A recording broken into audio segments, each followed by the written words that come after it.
if you're really honest with yourself, you ask yourself what is really holding you back from accomplishing stuff and what makes life like a drag. It's really emotions. It's how you feel about things, how you feel about your fellow human beings, your family, how you feel about your job is what makes it hard to do. How you feel in the morning determines, whether, you're gonna have a good day or not. It's the emotions that we are kind of struggling with. If we were just robots and machines, we could just do anything, right? Social anxiety is an emotion that makes it harder for us to relate to other people, even though we need other people and we need like a social network and we need a social life. But it's the emotions that makes it hard. And the place where emotions are at home and when the emotions make sense and when the emotions are really a quality is in art and in creativity. There's a great interview with Hans Zimmer where he's on the piano and he talks about questions and answers in music, and he plays a chord and goes, "Oh, that's a dodgy question," right?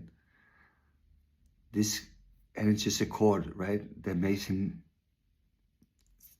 him feel something. So Hans Zimmer would never be the composer he is without having that sensitivity of going, "Oh, this feels like that, this feels like this." So when he needs to make music for a particular movie, a scene in a particular movie that carries a particular emotion, he needs that sensitivity, which is the same sensitivity that makes you look at, a gray morning, and ugly architecture and rude people and feel discouraged. The same feeling that when you think about your past, that you go, or you think about your future with dread, all these emotions that make life difficult. They have a home, they have a function, they have a place, they have a place where they can be an energy, where they can be a motivation, where they can, where they can be rendered a voice, where they can be at home, where they can be functional. And it's in creativity and art.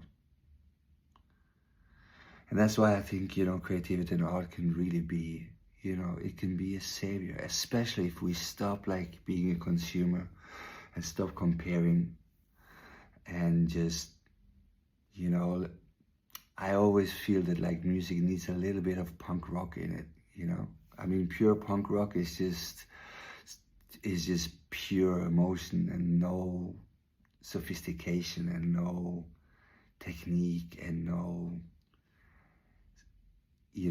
refinement.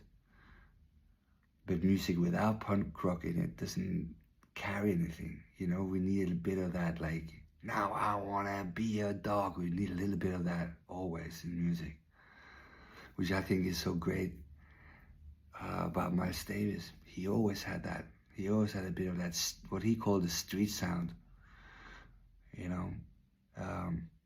Emotions, man. Give your emotions a home. Give your emotions a function. Give them a place where they can unfold.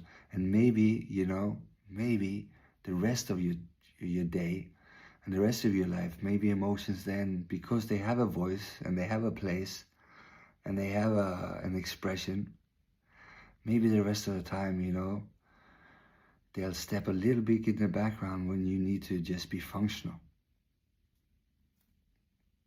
Maybe.